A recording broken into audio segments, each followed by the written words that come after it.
Hello and welcome to our worship service for Sunday, June the 5th, 2021, the second Sunday after Pentecost. We continue to pray for our province in this crisis, this pandemic. Continue to pray for our frontline healthcare workers who are working so hard to care for the sick and the dying. Pray for all those in hospitals and ICUs, those who have been transferred elsewhere to be cared for because we're exceeded our capacity. And we continue to pray for all people that we may work together to bring an end to this pandemic, to bring down the numbers, and to keep each other safe.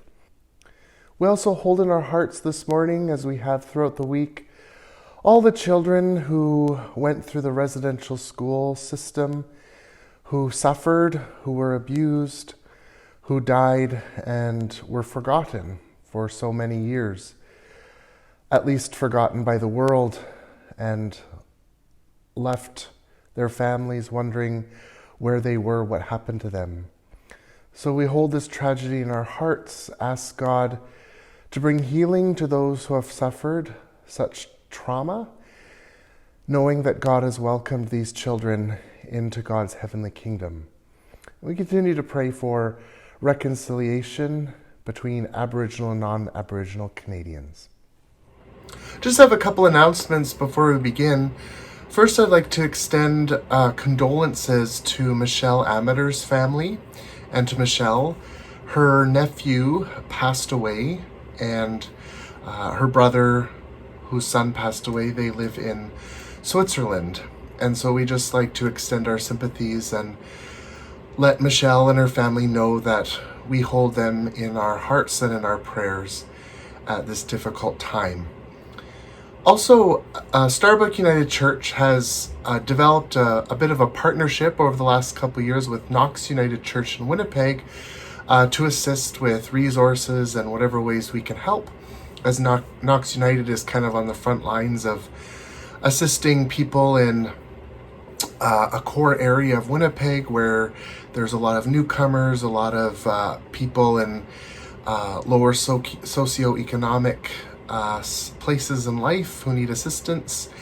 And so they've been helping a lot. And Knox United is going to be putting on a pop-up clinic for vaccinations, to get COVID vaccinations to those people who are in need of them in their own particular circumstances. And so they're asking if any of us would be interested in volunteering, probably directing traffic, taking consent forms, things like that. We don't have a date or times yet, but if you are interested, you can keep it in your mind, pray about it, and you can either let myself or Margaret Porter know, and we'll let people know as soon as the time is established and what the needs are. So stay tuned for more information. Call to worship. Come into the softness and love that is God. Spirit, gently embrace us. Receive our laments, our pain, our distress. Our Creator calls us home. Our Creator calls us to come, to rest in moments of comfort and awe, declaring to each of us, "You are my beloved." Come into this time of worship. Come into the softness and love that is God. Lighting the Christ candle. God, whose imagination saw all that is good, beautiful, and loving, continues to see us as beloved children in the divine family. The Word which called forth the stars in every universe speaks to us of giving ourselves through the baptismal life. The Spirit which moved over creation, breathing life into all things, fills us with peace and patience, with hope and healing to share.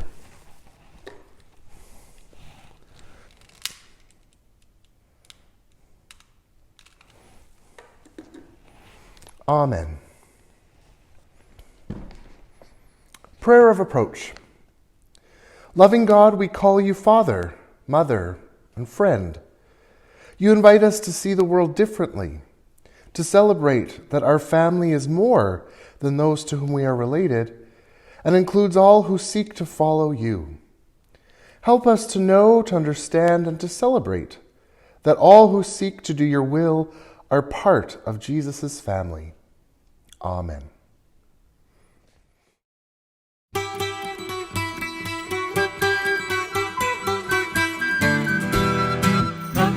Of glory comes, the nation rejoices. Open the gates before him, lift up your voices. Who is the King of glory? How shall we call him? He is Emmanuel, the promised of ages. The King of glory comes, the nation rejoices. Open the gates before him, lift up your voices. In all of Galilee, in city or village, he goes among his people, curing their illness. The King of glory comes, the nation rejoices. Open the gates before him, lift up your voices. Sing then of David's son, our Savior and brother.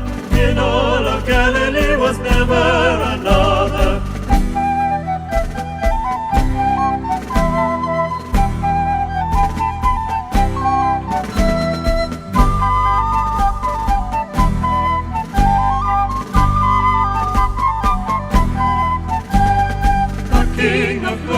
The nation rejoices.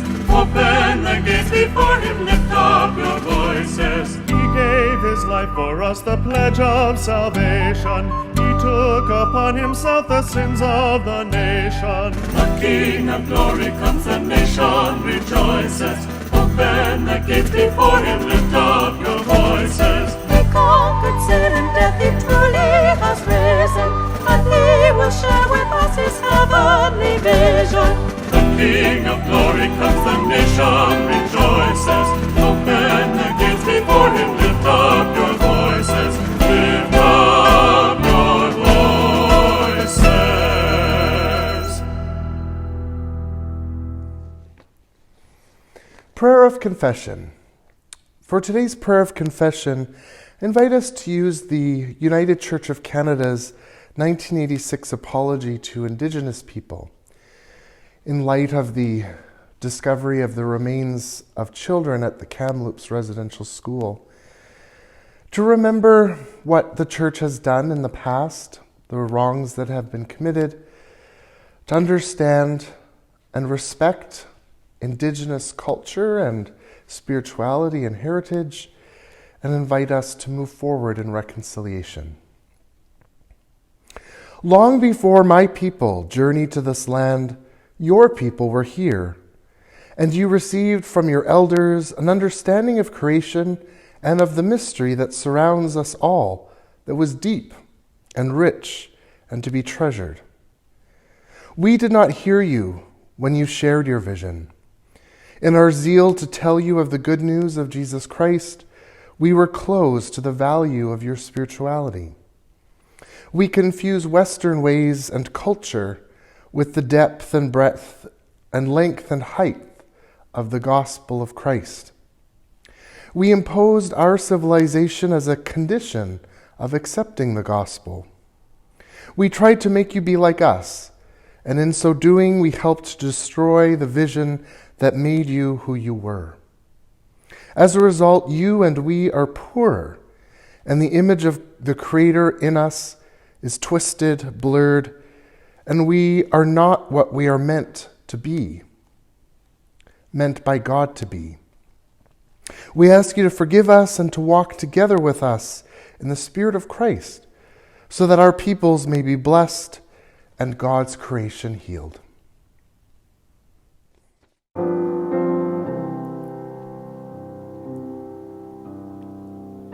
Don't be afraid, my love is stronger.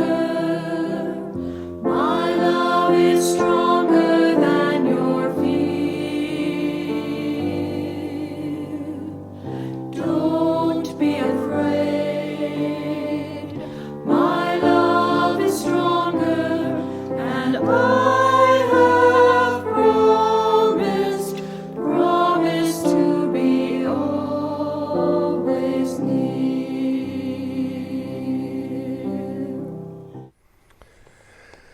prophet Micah reminds us that God requires three things of us: to do justice, to love kindness, and to walk humbly with our God. To all who turn away from self-interest and seek reconciliation with God and neighbor in kindness and humility, God offers forgiveness and peace. The peace of our Lord Jesus Christ be with you all.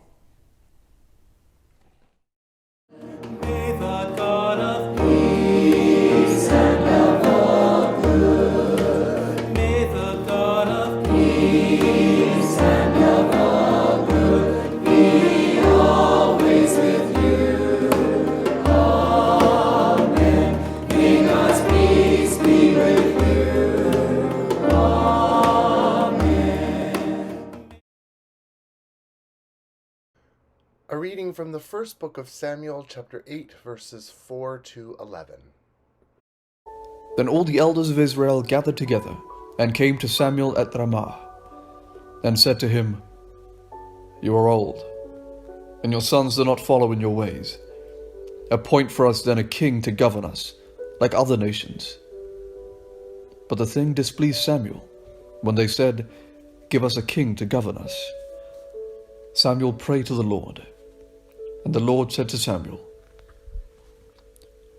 "Listen to the voice of the people in all that they say to you, for they have not rejected you, but they have rejected me from being king over them, just as they have done to me from the day I brought them up out of Egypt to this day, forsaking me and serving other gods. So also they are doing to you. Now listen to their voice only. You shall solemnly warn them and show them the ways of the king who shall reign over them." So Samuel reported all the words of the Lord to the people, who were asking him for a king. He said, "These will be the ways of the king who will reign over you. He will take your sons and appoint them to his chariots and to be his horsemen, and to run before his chariots. And he will appoint for himself commanders of thousands and commanders of fifties, and some to plow his ground and to reap his harvest, to make his implements of war and the equipment of his chariots. He will take your daughters to be perfumers and cooks and bakers. He will take the best of your fields and vineyards and olive orchards and give them to his courtiers. He will take 1/10 of your grain and of your vineyards and give it to his officers and his courtiers. He will take your male and female slaves and the best of his cattle and donkeys and put them to his work. He will take 1/10 of your flocks, and you shall be his slaves. And in that day you will cry out because of your king, whom you have chosen for yourselves. But the Lord will not answer you in that day."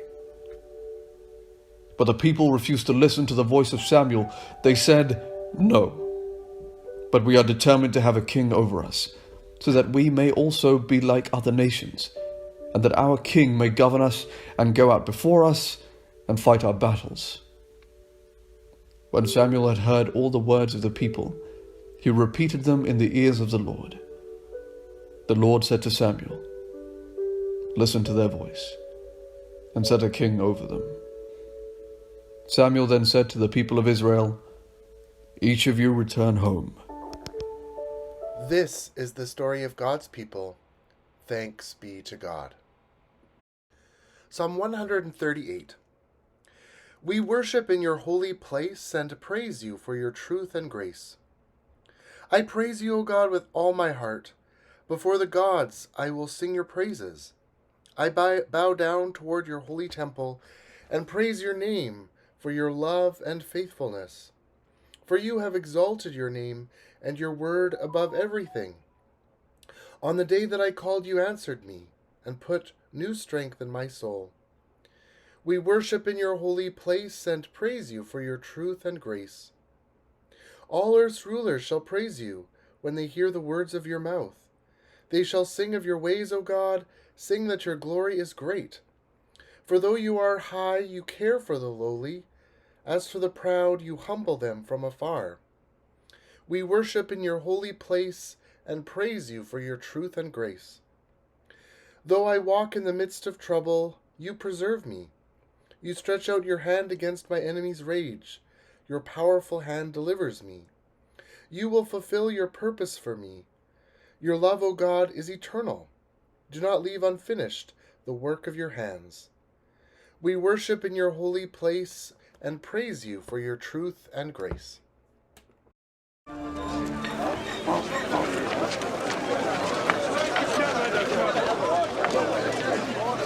Then Jesus entered a house, and again a crowd gathered, so that he and his disciples were not even able to eat.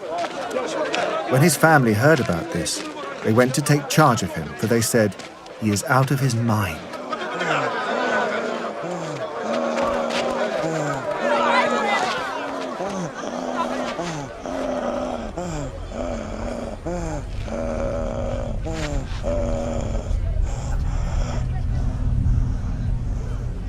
And the teachers of the law who came down from Jerusalem said, "He is possessed by Beelzebul. By the prince of demons, he is driving out demons." So Jesus called them over to him and began to speak to them in parables. How can Satan drive out Satan? If a kingdom is divided against itself, that kingdom cannot stand. If a house is divided against itself, that house cannot stand. And if Satan opposes himself and is divided, he cannot stand. His end has come. In fact, no one can enter a strong man's house without first tying him up. Then he can plunder the strong man's house. Truly, I tell you, people can be forgiven all their sins and every slander they utter. But whoever blasphemes against the Holy Spirit will never be forgiven. They are guilty of an eternal sin. He said this because they were saying, "He has an impure spirit."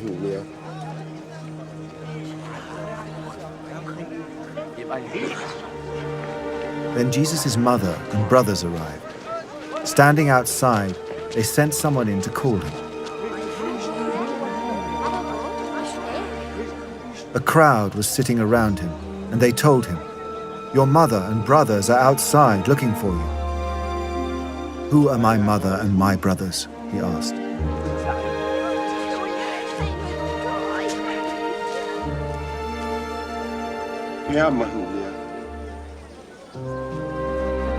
Then he looked at those seated in a circle around him and said, "Here are my mother and my brothers.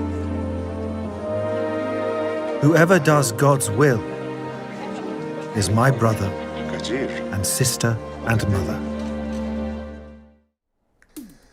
As we see other provinces and places around the world open up again after the pandemic, we see people going to concerts and going on vacations and able to have a bite to eat in a restaurant or even go see a loved one in their backyard. And we're still here mired in this third wave of the pandemic with ICUs full, patients in other provinces, and the healthcare system swamped. I confess, I can feel jealous now and then, seeing what's going on in other places in Canada. And as in many cases in life, the grass can seem a lot greener elsewhere. We forget to see how green it is where we are. And right now it's looking like the grass is pretty green elsewhere. There's that expression, keeping up with the Joneses, always comparing yourself to somebody else, and if they've got something you don't have, or they are someone you want to be, you want to keep up with them, you want to have what they have. Sometimes we wish we could be like others and have what they have, but also what can happen is when we have something that makes us unique, something special, something different, we can also stand out and we can feel abnormal. We can be subject to ridicule or bullying or rejection by society, even by our families and loved ones. In today's first reading, we hear Israel asking God through Samuel, give us a king like the nations. God was meant to be the king of Israel, and up to this point they had been governed. They had governed themselves with elders and priests. They had judges appointed during times of crises. And the people were meant to sort of operate by consensus, that everyone was in a tribe, everyone had sort of a place, and that through communication and discussion, consent and agreement, that Israel would work, of course, with God and the covenant as their guidepost. And of course, that's difficult work. It's really hard when you have to sit down and talk and listen to everyone's concern, and come to a consensus. That can take a long time and very slow, obviously. So as Israel was becoming a nation state, it probably did need a more central form of government. But would it be a republic? Would it be an autocracy? The people asked for a king to be like other nations. And it sort of speaks to that way a lot of us can feel sometimes, that we want to be like everybody else. But as the saying goes, usually said to mom or dad, but Dad, all my friends are doing it. Does that mean you should too? The thing about Israel is having God as their king made them special, made them unique. It often feels uncomfortable to stand out, to be different, and especially if you want to fit in. But really what makes you unique is your gift. It's your superpower. In the movie My Big Fat Greek Wedding, when Tula was growing up, she desperately wanted to fit in, especially with the kids at school. With her huge and loud family and the way her mom dressed her and even the food that she brought for lunch at school, it all made her stand out and feel different.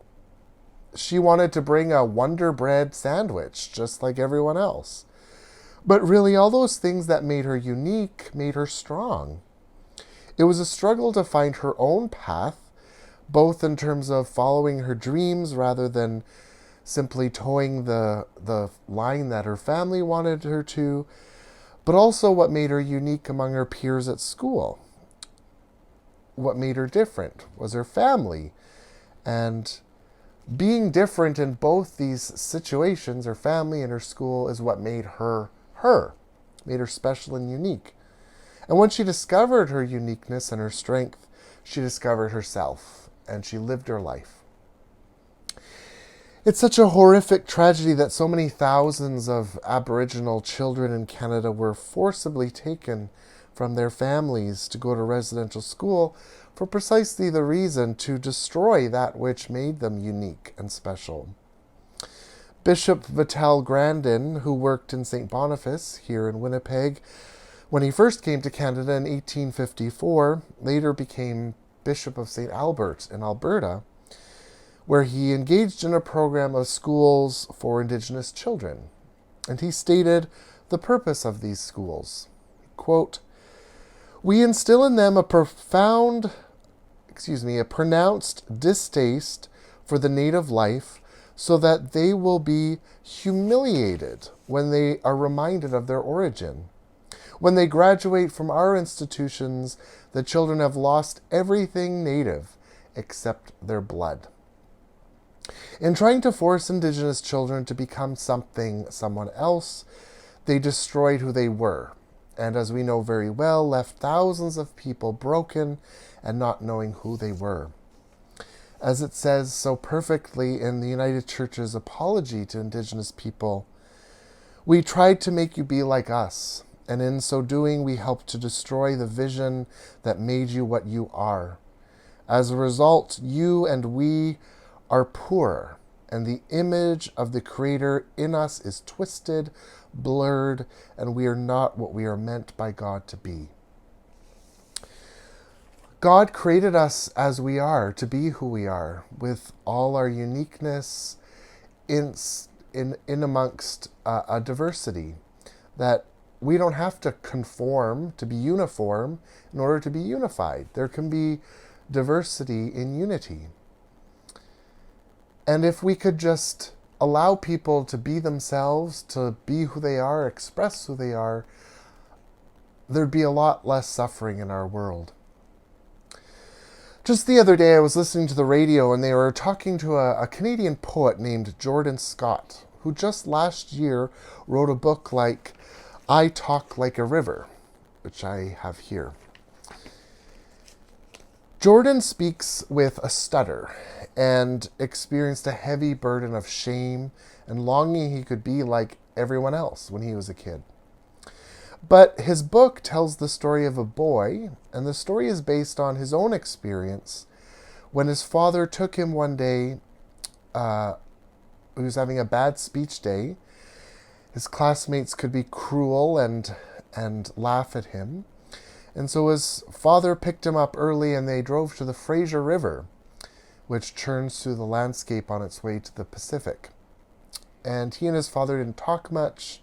They sat by the water.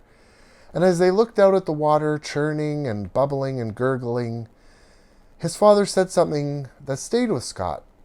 "See how that river moves?" His father told him. "That's how you speak." In likening Scott's speech to the powerful, unpredictable energy of water over stones, his father's words released a knotted up place inside of him. The story ends with a moment of joy as the boy goes back to school the next day and tells the class about the river, his favorite place in the world. The stutter is still there, but his speech is his own, and it's his own force and distinctive movement. I talk about the river, and I talk like the river, Scott's story ends. He later explained in the interview I was listening to, it was really important to have the child go back and talk the way that he's going to talk.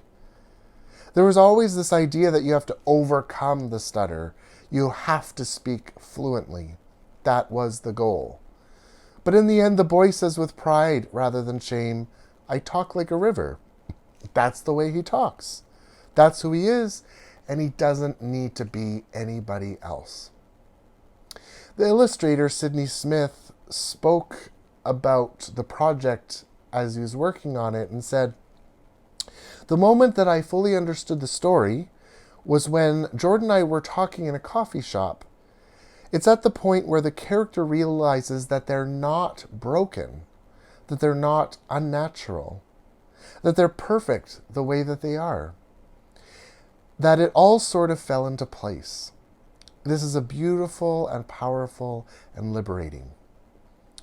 The same goes for us, my friends. You don't have to be anyone other than who you are. Of course, we all need to work on ourselves, be a little more patient, a little more compassionate, more loving, more like Jesus. But the things that make us unique, the things that makes us us, that makes us different, language, culture, our bodies, our gender identity, our sexuality, whatever, that's you. And you don't need to be anyone else other than who you are. The things that make us different are not our weaknesses. They are their strengths. Just be you. Now I'd like to just invite you to take a look at this, something that Jordan Scott himself said about his experience and sort of captures what I'm trying to say here. So check this out. How I speak. When I was a boy, my dad would sometimes pick me up from school on bad speech days and take me down to the river.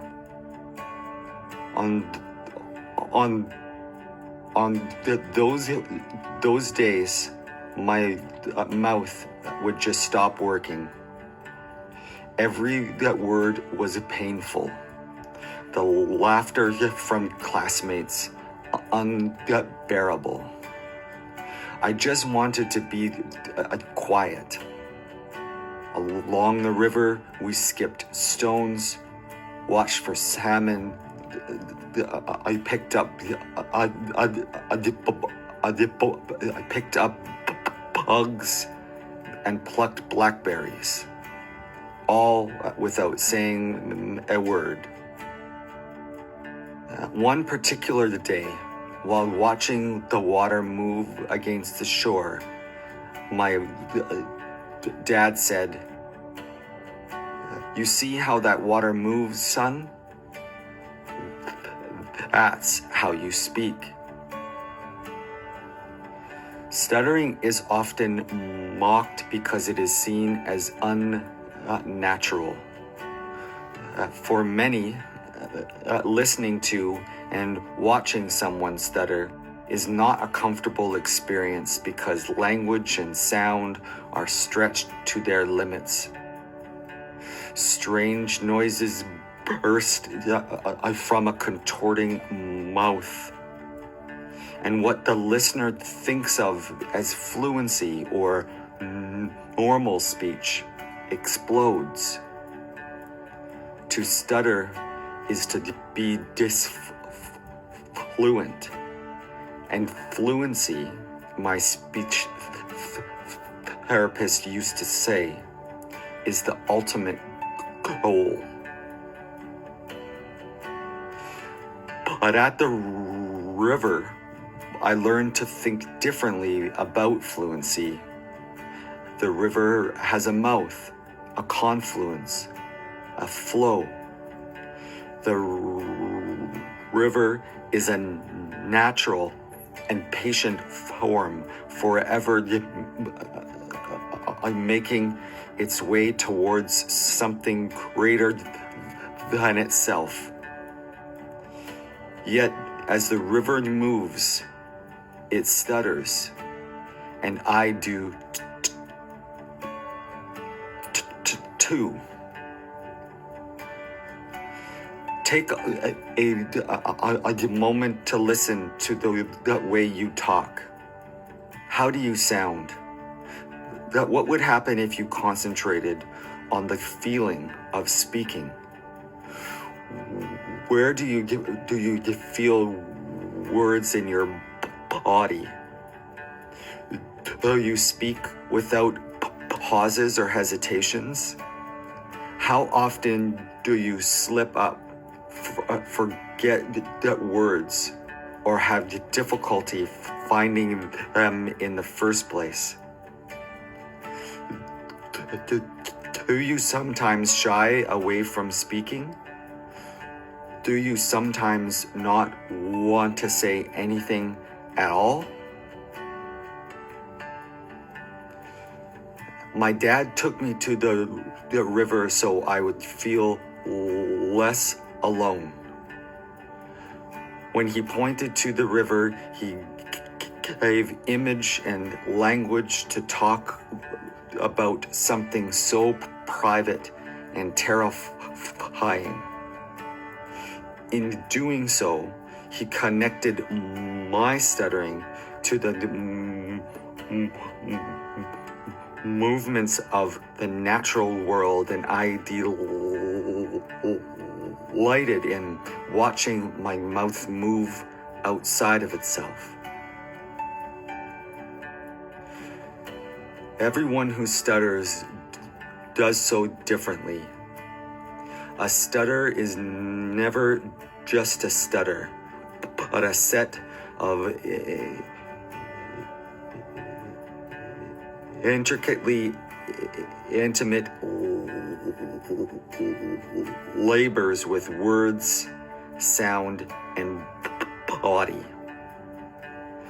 My stutter is my own and also part of a larger confluence of disfluent mouths going about their day, ordering food at a restaurant, making small talk about the weather, or talking to loved ones.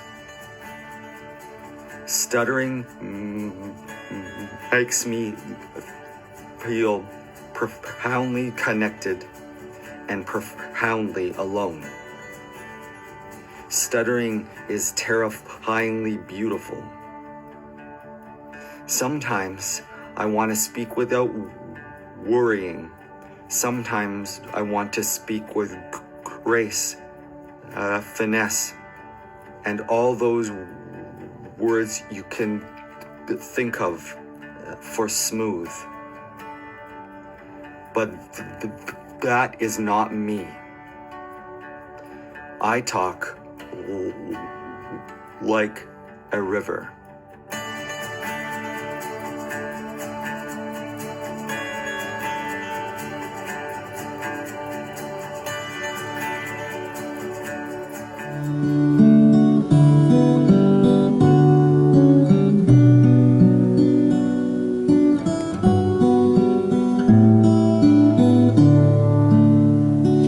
I have loved you with an everlasting love. I have called you and you are mine. I have loved you with an everlasting love. I have called you and you are mine. Seek the face of the Lord and long for him. He will bring you his light and his peace. I have loved you with an everlasting love. I have called you and you are mine. I have loved you with an everlasting love. I have called you and you are mine. Seek the face of the Lord and long for him. He will bring you his joy and his hope. I have loved you with an everlasting love. I have called you and you are mine. I have loved you with an everlasting love. I have called you and you are mine.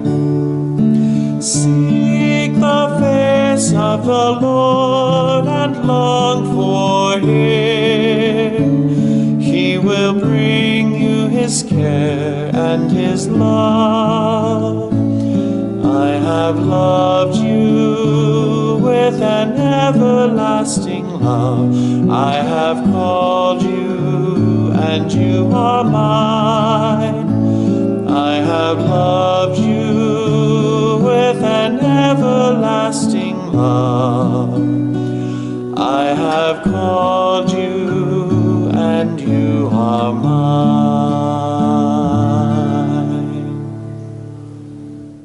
Offertory prayer. Take what we offer this morning, O God. Take our caring for our neighbors from a distance. Take our phone calls, texts, and social media greetings with our families. Take our action of staying home and physical distancing. Take all we offer this morning in word and action and in donation, blessing us and our giving. In Jesus' name, amen. Today's mission and service reflection is entitled, Transforming Lives 96 Years On. True or false? The United Church of Canada was formed in 1925, in part so the founding denominations, Methodist, Presbyterian, and Congregational, could combine their finances to do more mission work in Canada and around the world. If you guess true, you are right. From the very beginning, our United Church was formed out of a desire to come together and serve others like Jesus did. Through mission and service, we have been helping to save and transform lives, inspire meaning and purpose, and build a better world for 96 years. Today we are as committed as ever. Together we turn compassion into action every day. How? To put it simply, we help. In Canada, we help people in need by supporting homeless shelters, food banks, soup kitchens, and refugee programs. We reach out to young people on campuses and through camping. We care for people who are sick or at the end of life by supporting addiction, mental health, and counseling services and hospice care. Globally, we help people access clean water, food, and medical care. We support skills training and economic development. We help with peacemaking and sustainable agriculture efforts. We provide disaster relief and advocate for the rights of those who all too often don't get a say, like children and migrant workers. We also support opportunities for people to grow spiritually in all kinds of ways. Locally, we subsidize theological schools and education retreat centers. We support events that promote spiritual development and personal reflection. We inspire new and innovative ministries and sustain communities of faith that are remote or in need. Globally, we support church organizations that work with theological schools, offering practical training in agriculture and health. It's a win-win. We trust that when people are in tune with their meaning and purpose, they will naturally want to help change lives and make the world a better place for all. Thank you for your gifts through mission and service.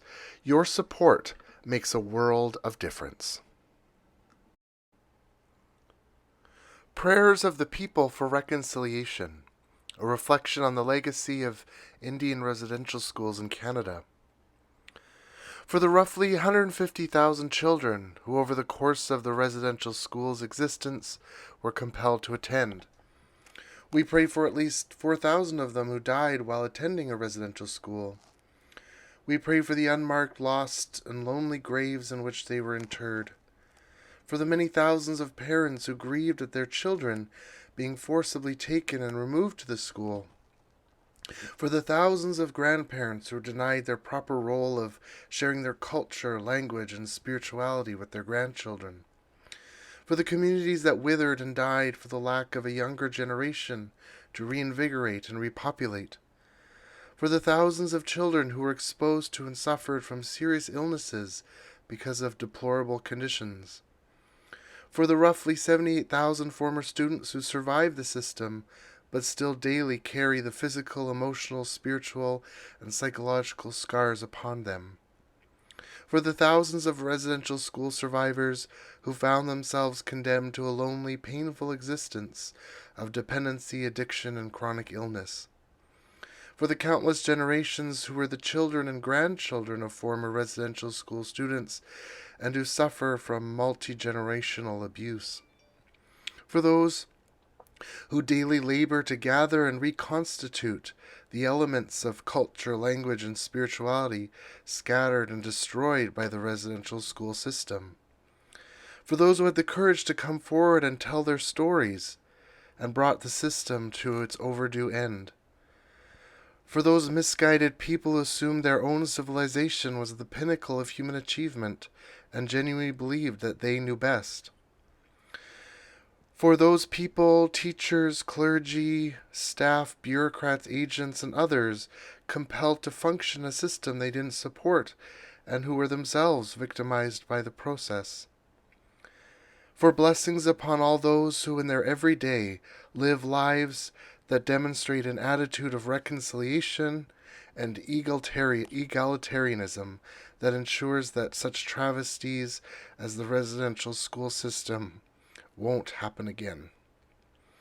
We continue to pray for all those who are in hospital with COVID-19 or other illnesses, those in ICUs, those who have been moved out of province, who are living in fear, and their families. Pray for healthcare workers and frontline workers. Pray for our leaders. We pray for an end to this pandemic and that life may once again flourish and that we may be able to be a people of peace and reconciliation. And gathering our prayers and praises into one, we pray as Jesus taught us.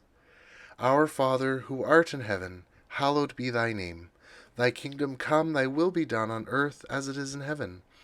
Give us this day our daily bread, and forgive us our trespasses, as we forgive those who trespass against us. And lead us not into temptation, but deliver us from evil. For thine is the kingdom, the power, and the glory, forever and ever. Amen. My friends, go out into the world to be the family of God. Seek to do God's will, that the world may know that you are part of Jesus' family. Never forget the simple truth that all people, made in God's image and likeness, are God's children, our brothers and sisters. Amen. Go in peace. Thanks be to God.